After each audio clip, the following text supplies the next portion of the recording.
Oh, hello, everybody. I forgot to add myself to the live. That's my brain. Sorry, I'm a bit sick, so my brain is not quite working as well as I would like it to be. But I'm glad that you guys are here. I see that there's three of you, so thank you for being here. I know Lashes Journey is doing her premiere right now, which is why she's probably not here. She's a busy bee, has lots of things to do, so that's not a problem. But yeah, so I'm here with you guys and I'm here to talk to you about the movie The Menu. I'll try to make this as quick as possible. I do have a few things to do today, including going to the grocery to get some stuff for my mom. Obviously, going to see her for a bit. I have to make it very quick because obviously I'm sick and she's elderly, so I don't want to contaminate her. So I probably will drop the stuff off at the reception and let her know to come pick up her groceries. And then later, I will be seeing another movie later today. I, of course, will do a live for that movie next week or the week after, whatever works. I think the week after because I think next week I have another movie review planned already. So, anyways, and I do hope to go see a museum in the meantime as well. Again, depending on how long everything with my mom takes. Hello, hello, Taylor's family. How you doing? I'm glad to see you here. And I hope that you're enjoying the little bit of a live that we're going to have today. So yeah, the question in the poll, if you guys haven't answered it, please do so. Is of course when you watch a movie with a famous actor in it or a famous movie, able to disconnect the actor from the famous movie. Sometimes for me, I have to be honest, a lot of times I can't take the actor from that plays Agent Smith in the Matrix movies. To me, anytime I see this guy in another movie, he's Agent Smith, and I'm like, oh my god, it's the Matrix. Oh, you know. Um, Blessings to you, Taylor's family as well. I hope everything is good for you and your family as well.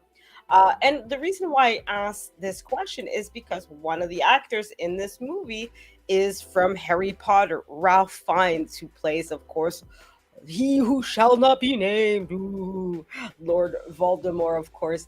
So when I saw him, I'm like, wait a minute. Like, it took me half a second to realize that it was him because obviously in the Harry Potter movies, he's, wearing a lot of makeup and all that. So sorry for the noise, guys. I have to move my chair a little bit. I was in an uncomfortable spot. But yeah, so it was a little bit, it took me half a second to like disconnect. But in this movie, I have to say, he did a good job of really playing, even though he was still playing a semi heartless, disconnected person, is still on the evil side of the spectrum.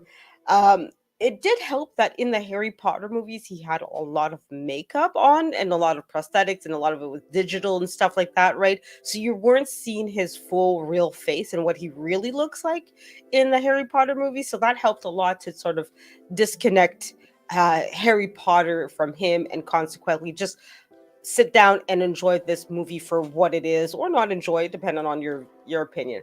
Anyways, so like I said, today we're going to review the movie The Menu. It debuted at the Toronto Film Festival in 2022, and it basically grossed over $79 million on a budget of 30 million. So it definitely made its money back. So, of course, as usual, guys, I'm going to give you a bit of a review. So, there's going to be some spoiler alerts. So, for those of you who have not seen the movie yet and want to go see it, I don't think it's in theaters still, unless I'm wrong. But go ahead and try your local AMC or Cineplex Odeon or whatever, and see if it's still there or not. But at the very least, I know for sure it's on like to buy to rent or digital format right now. So I would recommend going to see it at least once. That's my personal opinion. But yeah. So, and of course, guys, in my summary, I will be giving you guys some, obviously some spoilers and stuff. So, spoiler alerts. So, if you haven't seen the movie and want to see it, come back to watch this live on the replay later on.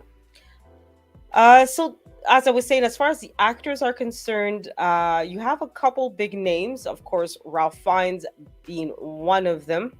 And of course, you have the female lead in the movie that's played by Anna Taylor Joy as well, who's very well known as well. Now she's an up and coming A-list actress.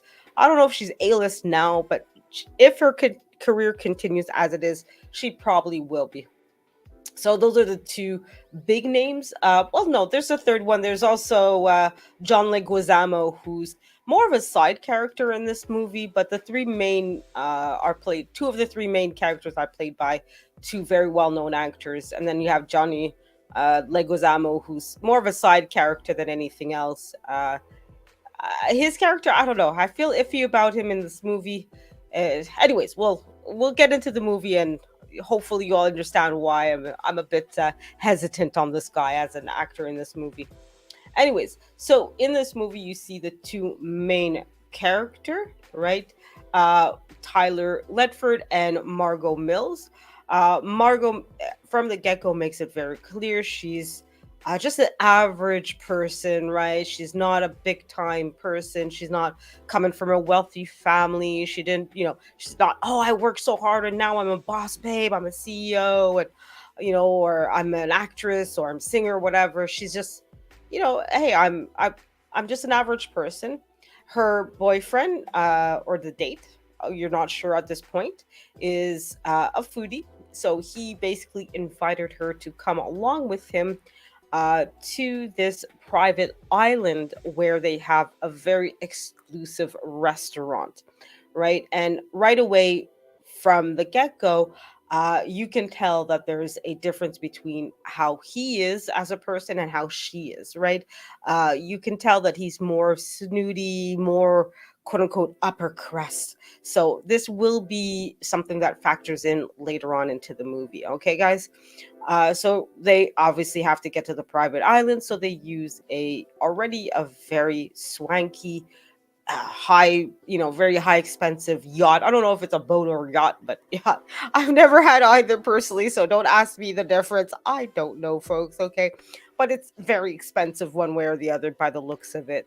And of course, they get served caviar and all that while they're on the yacht, waiting to go from the dock to the private island. Now, I'm not sure if this is an actual private island or sort of like a beach, but in the movie they make it clear that this is a private island that's owned by the celebrity chef Julian Slovic, which is of course Ralph Fiennes' main character in this movie. So just give me a second, guys. I'm just gonna have to cough. I am a little bit under the weather, so every once in a while I do have to pause to deal with it. So just give me a moment, guys.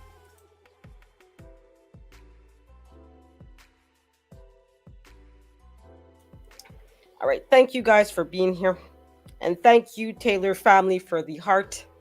I know sometimes on StreamYard, it literally will show up as this when anybody puts in an emoji or something. It's always the name of it, right, rather than the actual emoji. But anyways, so we'll continue with our movie review. So of course, uh, Tyler is really excited to go here. He purposely went to this event because he is head over heels in love with the work of the celebrity chef Julian and really just wants to be there for the experience. And then on the boat, you see other people join in, including, of course, John Leguizamo's characters, who's a burnt out actor who's was at one point an A-lister, now is more of a D-lister, E-lister. You see business partners Soren, Dave, and Bryce come in. Um, the, the mother of the chef is already there at the island, but eventually, you know. Anyways, there's other guests like a food critic and her editor, Lillian and Ted, as well as wealthy regulars Richard and Anne Lee Bryant.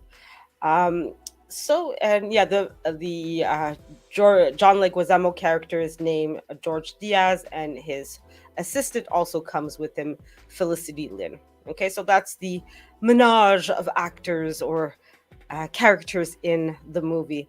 So they are, of course, all arrive to the island, and of course, the assistant to the chef, played by I believe it's Hong Chu or Chow. I'm not too sure how to pronounce her name, so please forgive me if I mispronounced her name. I'm not good with names, guys. You know that, unfortunately, and I try my best. So if anybody wants to correct me and let me know how to properly pronounce her name, please let me know. So she shows them around and how the food is prepared, where the staff live, where the chef lives, etc., etc. And they finally, of course, get brought to the main house. And it is basically one of those, houses that's like, you can tell was especially built for the person. It's not a standard, like, regular type of place to be. So, anyway, so they go in, take off their coat and all that, sit down together, right? So everybody's in couples. And what I liked about this movie, though, is that every time he serves a meal, the chef claps, but you also have these pop ups describing what the meal is or the course is. Because this is a full, quote unquote, proper course, right? Where you have appetizer, a full meal, a second, it's a whole shebang, right? When they say 5-course meal, 4-course meal, this is what they're talking about, right? It's not like most of us who just, here's your food, eat, and then get up and go, right? This is a whole experience, right? So the first couple ones are just more appetizers kind of thing. I don't have any pictures of what the descriptions are, but it's really funny, some of them, how they describe the meal or the appetizer or whatever. So it doesn't pop up for very long, but if you do see the movie, or you see it, especially if you see it like on, like, I think you can buy it on YouTube or a lot of these streaming services and so forth, do take a second to pause to read it, if it's, because to me, I read a lot, but I don't read very fast. I take my time when I read, so I was like, every once in a while, like, go back, I need to read that. Anyways, but yeah, so it's the first couple of uh meals service. Everything seems to be normal, and he's just like, oh, this is this, and this is the history of it, and why, and blah blah blah blah blah. But then by the third meal, you see things start to not really make a lot of sense, right? The third meal is this sort of tortilla meal that gets served. Oops, sorry for the background noise. I just got on a little bit of alarm. So it's a tortilla meal, but on the tortillas for each couple, there's different images that are being presented. For example, the investors that came together, the three guys, um, Bryce, Dave, and Soren, it's their embezzlement that is being showed. So there's proof of them doing shady business. While as the wealthy couple, it's proof that the husband is having an affair. Now, you're not able to tell, but the picture is with a young lady that looks a little familiar. Okay. Now, I'm not going to touch this right here, right now. I will get back to it. So then everybody's already now starting to get agitated, especially the investors, seeing that there's proof of their embezzlement out there in the world. They're getting up in arms and all of that, right? Um, then the fourth meal gets served, and now things really explode because in this meal, the sous chef, Jeremy, okay, who's finally introduced, right? We do see glimpses of him here and there throughout the movie, but now he's really taken center stage. He ends up unaliving himself as part of the meal experience, and I am the meal, quote unquote, right? He doesn't actually get served. I think that there a bone marrow dish instead that actually gets served as a representative of him, right? So don't worry, there's the movie's not that weird, but yeah, it's definitely one of those, like, the message is important to listen to here, guys. So of course, people now are going hysterical and crazy. We need to get out here. This is way too much. And as each meal gets delivered, we more and more gets revealed by everybody, right? One for example, one of the things that happens is Arthur's investor, right, the one that backs him, also ends up uh, being unalived as well. At the fifth meal, when it's revealed that basically Margot Mills. So that character, she technically wasn't supposed to be there. Right now, it was revealed earlier, right at the beginning. She was the replacement date, but here at this point, it's revealed why she's the replacement date, right? Because basically, her date Tyler knew that all this stuff was going to go down, right? So rather than bring his original date, so the woman he was really supposed to go with, he brought in Margot Mills' character. And at this point, it's not said overtly. Hello, hello, Lashes. Thank you very much for listening in the background. I know that I haven't obviously been able to pay attention. I know I put on your premiere, but thank you for being in the background and listening. Thank you very much. I'm obviously having your premiere playing as long as it's still going. Anyways, so yeah, so it's revealed here that she's a working girl, right? So her time is paid for. So basically, Tyler kind of looked at her as expendable, as somebody he could just use to, like for his own benefit, right?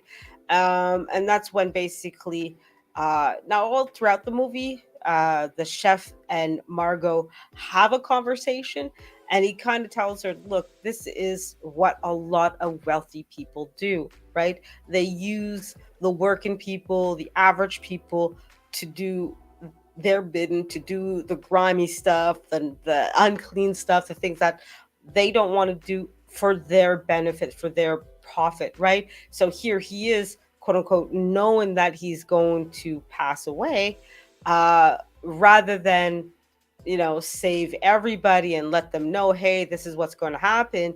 He chooses to save only, we don't know if it's his girlfriend or fiance, but he saves that person, yes. But he's so in love with this chef, he's willing to sacrifice himself and everybody else, including the Margot Mills character, to have this experience, right? Um, so obviously, throughout the whole movie, each course, he is revealed a dark secret from all the characters and different perspective and so forth. So you see here, Margot Mills was revealed. Her dark secret is that she's a working girl. Tyler was revealed that, well, he knew all this bad stuff was going to be happening and did nothing, or pretty much nothing. The chef reveals with his mother, which is why she was there, that she was in an abusive relationship with the chef's father. The father basically had to attack his father to protect his mother. The father also abused, he did SA. I'm not going to say what SA stands for. You guys can look that up for yourselves. To one of his employees, etc.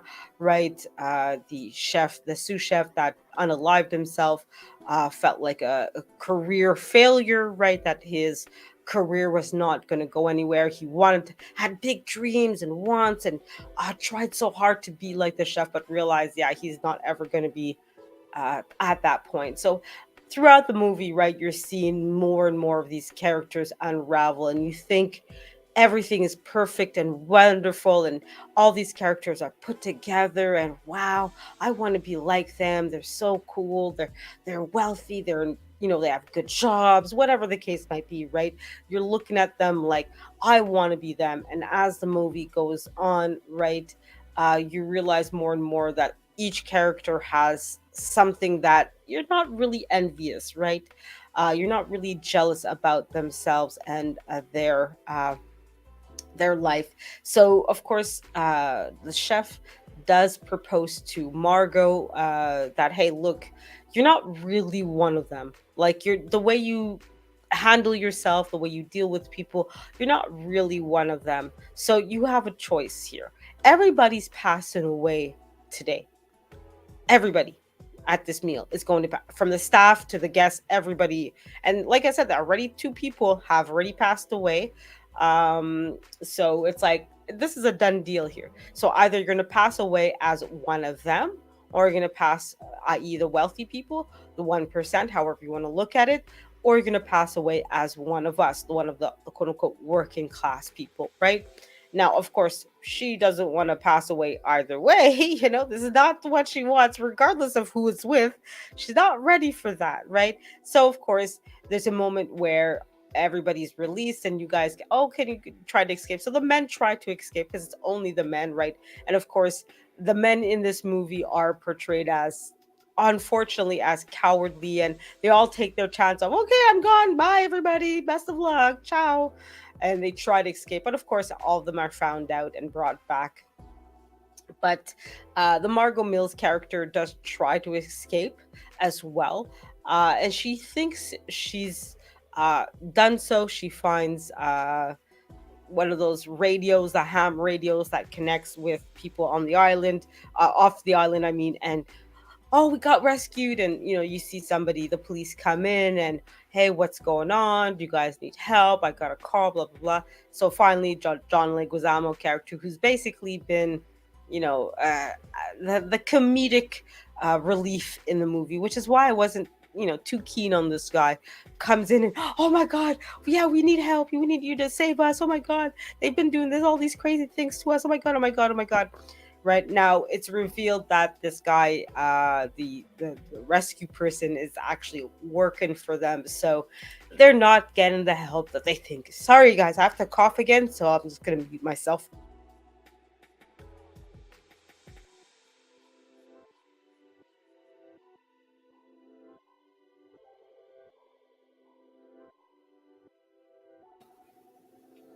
Sorry about that, guys. So yeah, so obviously, he's obviously one of the people in the that's in on the whole charade.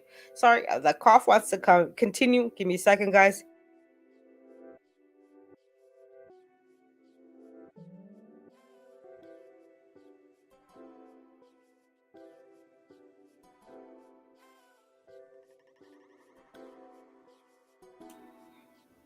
All right, I'm back, guys. I'm not going to take a little sip of tea, so I apologize.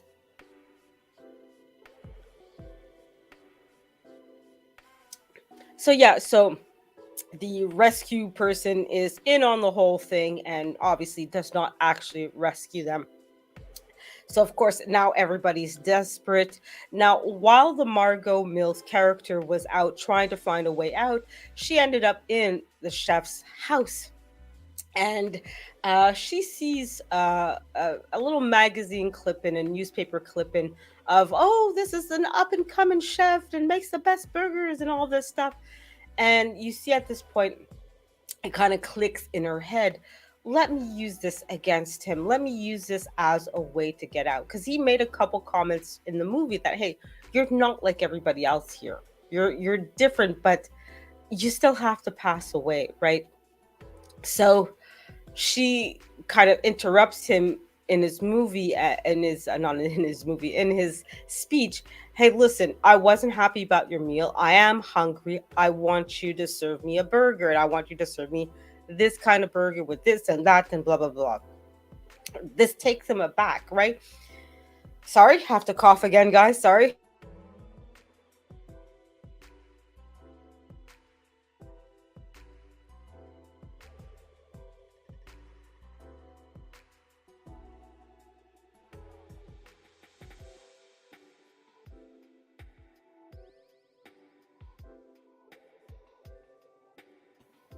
Sorry about that, guys. Thank you for your patience and understanding. So yeah, so this takes him aback that here she is. I want a hamburger. I want this. I want that. Blah blah blah. Um, she gives him an honest review. Hey, that's a great hamburger. It's delicious. Oh my god, can I have it to go? And then you see him look at her and start to tear up. and it's like, yeah, have it to go. So it's implied that he's letting her go, because for once she gave him a honest review and was there for the meal, right? And to enjoy the experience. Because throughout the movie, the chef makes it clear that people now, when they go to a restaurant, when they go to a movie, when they go somewhere, they're going to go there and not to enjoy the experience, to enjoy the food, to enjoy the movie, to enjoy whatever it is, right? It's, oh, I went to the Met this year. What about you? I went here. And what, it's not, it's no longer about enjoying the food and really uh taking pleasure out of the experience that you're going through, and to appreciate that, yes, it's a unique experience. There's nothing wrong with having unique experiences, but people have forgotten, especially in this movie, it makes it clear that it's about the wealthy 1%, right? That they're just paying so that they have clout, and hey, look, I've been here, I've been there, I've done this, I've done that. It's really about clout rather than, I want to go and enjoy my life and enjoy my experience and really have something that I can look forward to, right?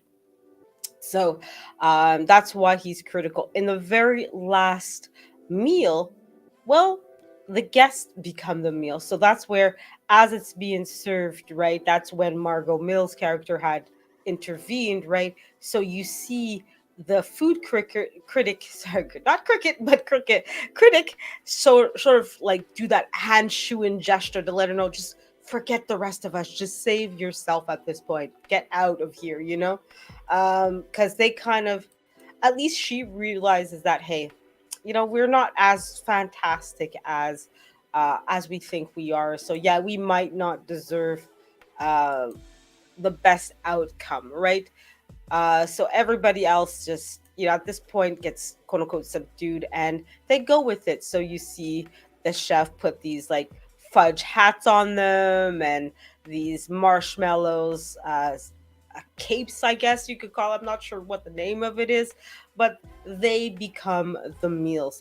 And the chef basically lights everybody on fire. And of course, the last scene of the movie is you see Margot Mills get onto a boat. I think it's the rescue boat that she uses, gets onto it and gets to back to mainland.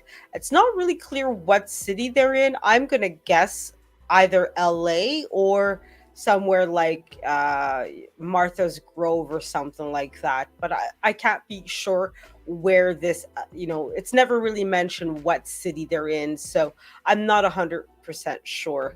But it does have that feel of the Martha's Grove, Connecticut, upper crust kind of place. But I'm not 100% sure. But so you see Margot Mills get onto the boat, escape, and then as the building, it's close enough to the island where you see the explosion and all that and the fire.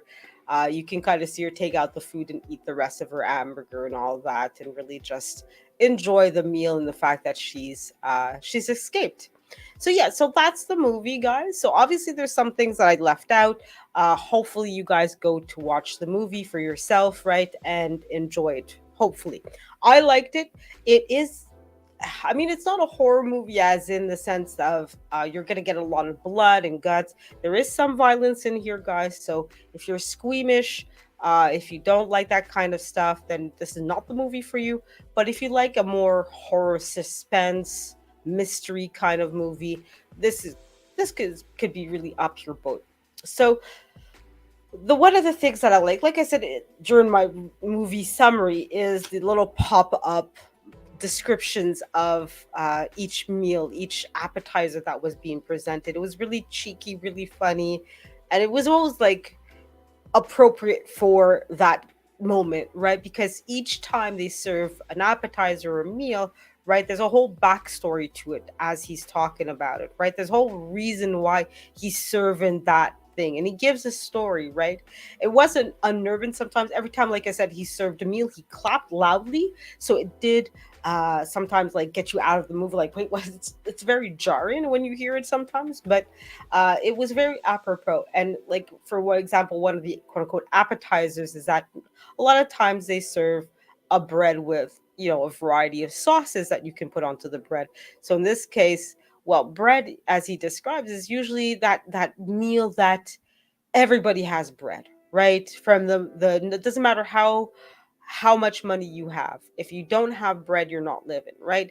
The From the poorest person on the planet to the wealthiest person on the planet. It's like potatoes nowadays, right? Everybody has potatoes in their meals, right? It's a staple meal for about everybody because it's cheap and easy for everybody to make, right? Every culture, every religion, every group of people has some kind of bread as part, but it's also become that kind of thing that in an expensive restaurant they make it so ooh la la and oh my god it's something else when it's bread. You know what I mean? It's like it's not meant to be this big hoopla of a meal or an element of a meal. So what he does is that he serves the quote unquote the bread with sauces, with just the sauces. You get no sauces, that's it, that's all. um Nothing else, right? So to sort of say how, and to sort of symbolize, and that's the other thing that I liked about this movie is that as he's talking, as he's describing, he's shown that through all these symbols of his meal that uh, very powerful people use that power to use and abuse the people that don't have that power. I don't necessarily think that it's all wealthy people that are doing this, but certainly there have been some wealthy people. And again, it's made it very clear that this is not wealthy people here in the sense of, oh, you made $1,000, you're wealthy. It's people that are truly like 1%, 1%, right? The people that have a few million dollars or a few billion. So talk about like the Bill Gates type of people, the Donald Trump type of people, the people that are really like upper crust, right? So he's very critical because he sees that for a lot of these individuals, they use their money as a way to experience things that the average person would not have, or it would be a completely different experience if you're a wealthy person, from a poor person. Sorry guys, I have to cough again.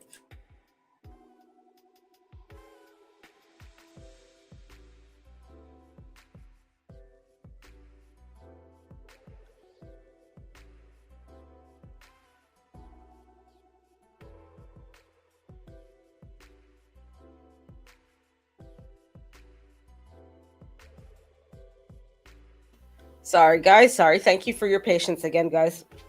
The other thing that I like about this movie, like I said, it's not, even though there are horrific moments, it's not horror in the sense of there's lots of blood and guts and things like that. It's horror of what's going on, what's happening next, what is this, what, there's, it's more of a horror in the sense of a mystery, right?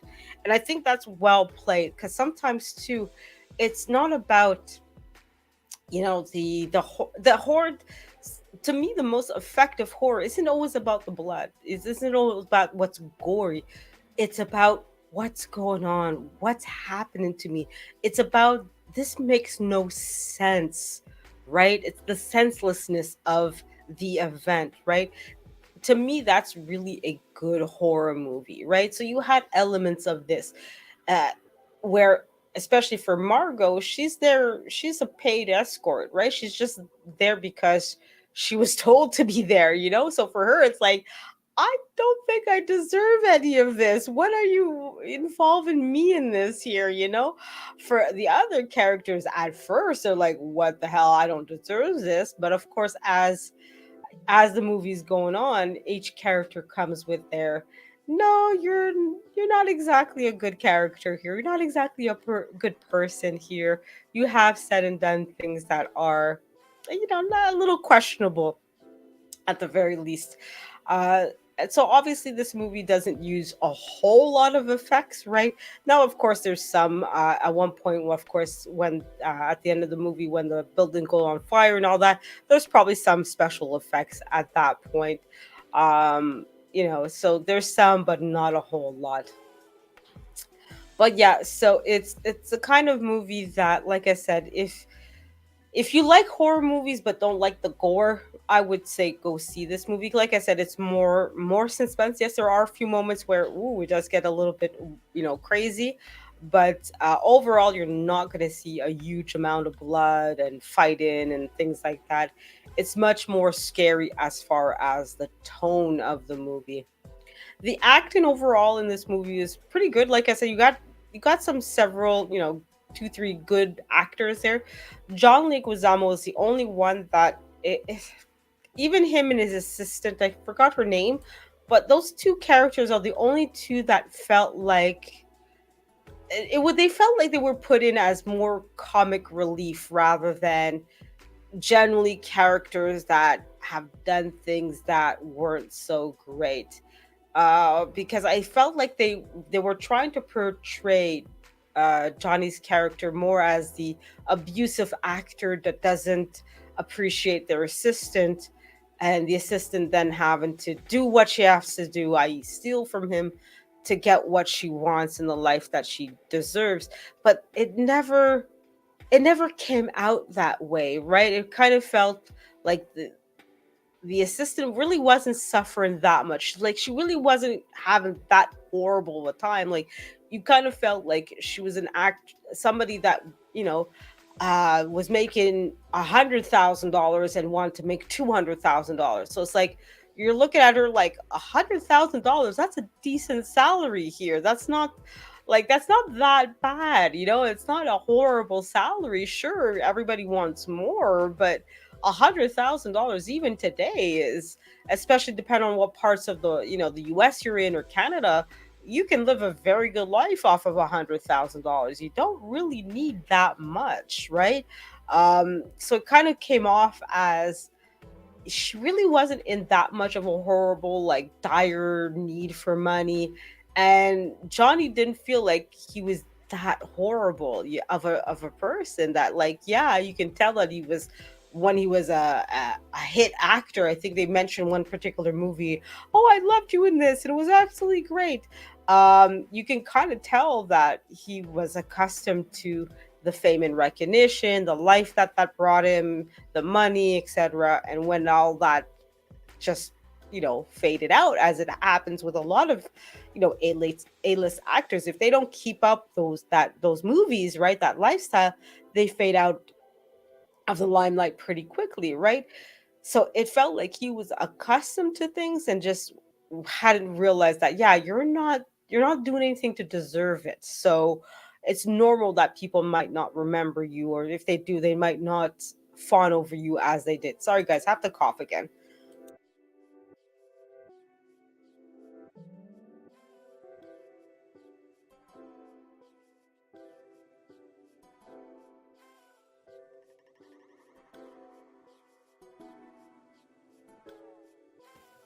So yeah, I'm also trying to drink a lot of water. I've noticed that being sick, drinking water has helped me a lot. It's not as bad, and when I on the days that I really drink a lot of water, it does help me deal with being under the weather. So I did have a quite a large gulp of water there to sort of remind me that, yeah, water is good. So guys, drink water. Water, water, water. Anyways, so yeah, so it felt like those two, like I said, really were the quote unquote the comic relief, and failed at both being the comic relief and the two, like, to portray I guess the Johnny Depp and Amber Heard kind of situation. Almost, it felt like it was almost a parody of that, almost, at least in my interpretation of it. Like, the excuse me the actor portrayed as this horrible abusive person, and oh my god, what have you done to her, and the poor sweet little innocent girl, oh yeah, I'm being hurt, oh my god, help me. And turns out she's doing shitty things to him, and he's not as bad, and so, but I don't know, it felt those two were completely out of it, while as every other character in the movie, it felt like, yeah, that makes sense that they would do this, that it makes sense that he would say that. And like the old married couple, that the wealthy couple where the guy is having an affair, you're like, yeah, that's, you could see an older gentleman who's lived quite some time and has had, quote unquote, the life of luxury for 20, 30, 40 years, having affairs. It wouldn't be anything new for him to pay for the time of, the company of a young lady. It's not surprising. The food critic, what one of the criticism of her is that, oh, you ended a lot of people's career. That happens with a lot of food critics, right? There's lots of people that, hey, if this person says XYZ about this person, that makes it different. They're going to go do it because that person says go and do it. They're not going to do something because that person says don't go do it. So like I said, every all the other characters, it felt like everything was in place. Now, the other thing I didn't like was the fact that, yes, it is overall pretty predictable, right? Excuse me. There's not a whole lot of surprises in this movie. It is the kind of movie that, you see everything coming. You see the beats. You see that the girl's going to escape at the end of the movie because, again, there's no reason for her to be there in the first place, let alone be penalized, right? um and I guess maybe the rescue guy, I think that was meant to be the twist that, oh, he's a real guy, he's really gonna save us, and blah, blah, blah. No, he's not. That, I guess, maybe if you're not accustomed to horror movies, you might, oh, I didn't see that coming, but for everybody else, if you've been accustomed to horror movies, you see it coming, it's like, yeah, you're one of them, aren't you? Everything seems, and I guess that's the whole point of this movie, is that the chef plans everything down so well that he kind of knows when things are going to happen. So, excuse me, guys, I have to cough again.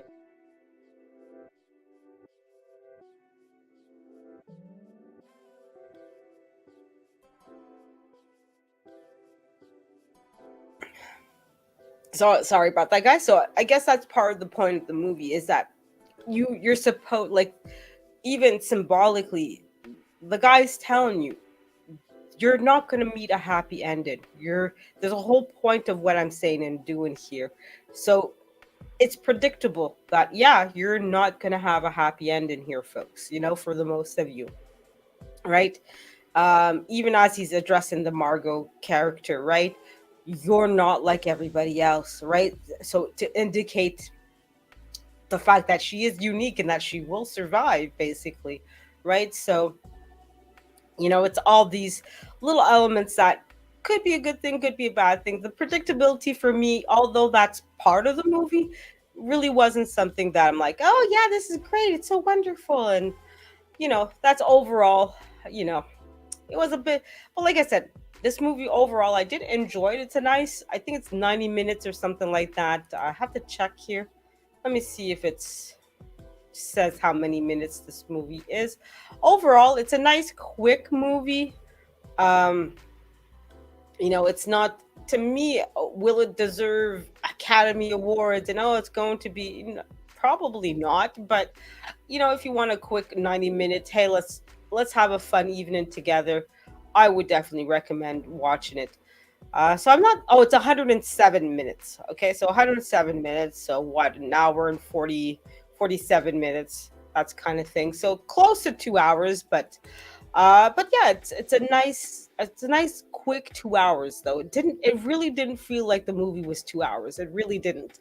That's why I was saying 90 minutes, but it's an hour and a half. I mean, 17 minutes. But anyways, um, I enjoyed the movie overall. I would definitely recommend, if you like horror movies, suspense, that kind of stuff, I would recommend going. But obviously, guys, I understand if you guys don't like horror movies. I like horror movies. They're not for everybody. That's what I enjoy. So I hope you guys liked my review of the movie The Menu. So I'm just going to end the poll here and see what the results are for you guys. But I think 66% of you guys said, yes, you can disconnect the actor from the famous movie. And one person said, no, we can. It's, it is who it is. Like, he's Agent Smith regardless of what movie he's in. But no, I'm glad to see that most of you guys, you can make that disconnection and say, yeah, we can get in the movie for the movie itself and not because necessarily of the actors or all that stuff. Although sometimes it's nice to go see a movie just because, hey, like, when Arnold Schwarzenegger went to do the movie Junior and stuff.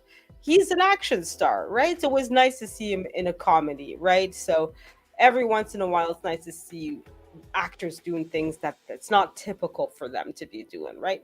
So, anyways, that's it for today, guys. So, I hope you like my movie review. I will have another movie review next week for the movie Knock at the Door, which I saw this week, or no, sorry, last week. I will be going to see a movie later today, which I will review after that. So, stay tuned. I do obviously have other videos, pre recorded videos that are coming up. Hopefully, you guys are enjoying the fact that I am doing pre recorded videos. Some are 20, 30 minutes, maybe 10, but if a lot of them are just 20, 30 seconds of art reviews.